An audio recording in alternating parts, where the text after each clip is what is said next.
Bonjour, chers étudiants, nous sommes encore présents pour continuer ou dans la continuation de la série des présentations des séquences de notre cours de techniques d'expression et de communication. Celle de maintenant, la va porter sur la troisième séquence intitulée « Les principes ou les caractères fondamentaux de la rédaction administrative ». La dignité. Quels sont ces principes? Le rédacteur d'un document administratif ou d'une correspondance administrative ne fait pas ce travail en son nom personnel ni pour ses intérêts particuliers, mais au nom du service de l'administration qu'il représente et les intérêts collectifs que ce service assume. La mission donc du service public de l'administration qui la place au-dessus des intérêts particuliers lui impose de manifester cette dignité particulière, notamment par la qualité de ses écrits. Le principe de dignité se manifeste en tout premier lieu par la politesse. La politesse est de règle de l'administration.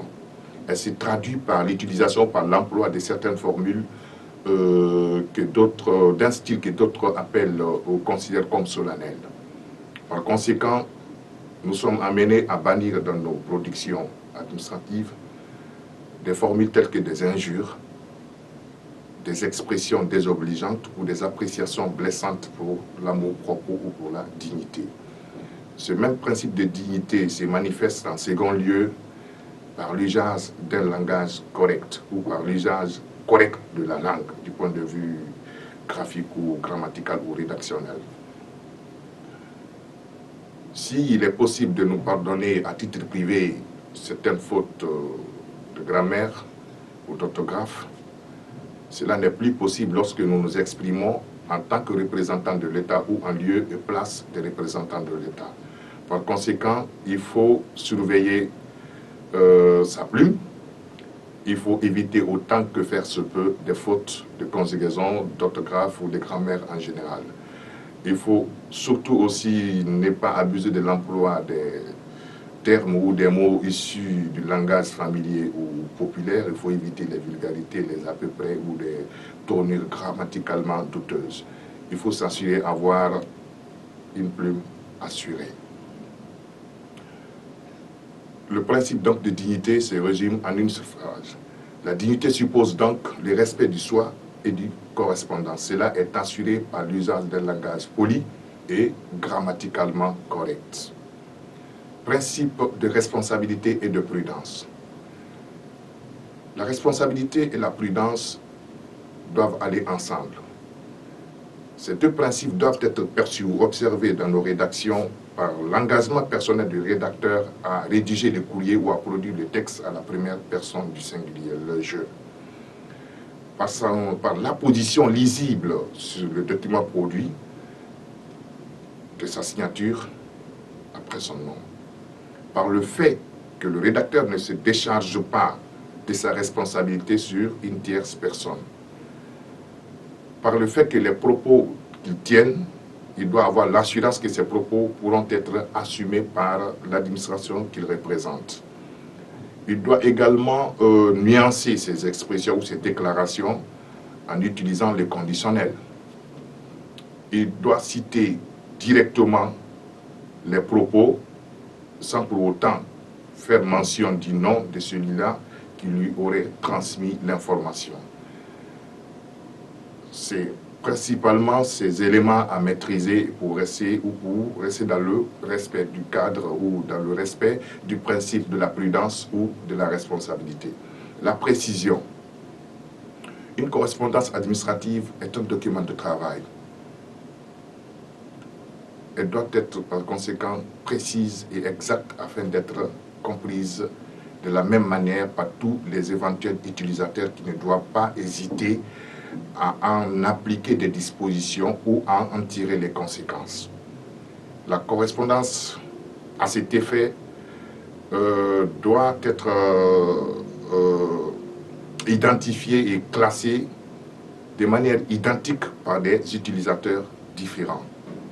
Le principe de précision dans la rédaction administrative doit pouvoir permettre à tout fonctionnaire, à tout travailleur de reprendre ou de continuer une affaire instruite par son prédécesseur.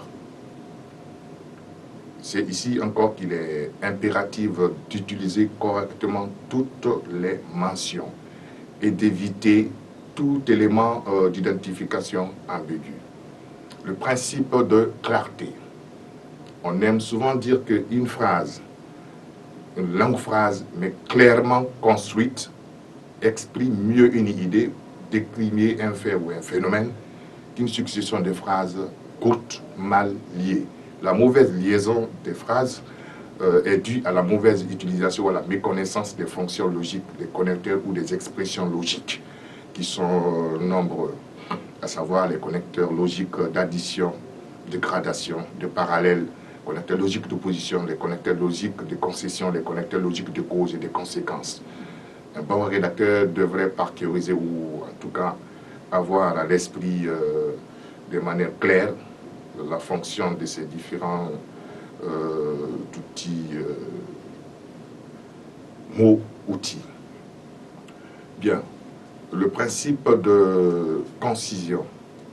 La concision de la rédaction administrative doit pouvoir éviter au lecteur tout doute ou toute hésitation quant à la compréhension ou à l'interprétation du document.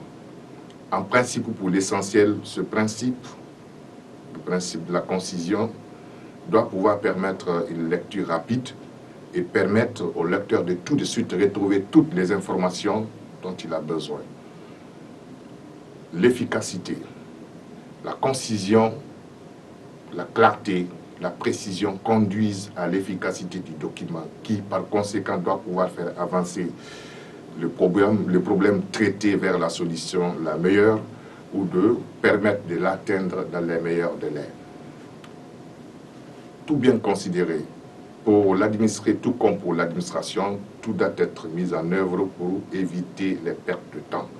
La concision, la précision, tous ces principes que nous venons d'énumérer se traduisent donc dans la rédaction administrative par l'absence de termes ambigus ou compliqués, par l'absence de toute digression, par l'utilisation du mot juste, c'est-à-dire celui qui convient, et puis par le traitement des problèmes dans les meilleurs délais.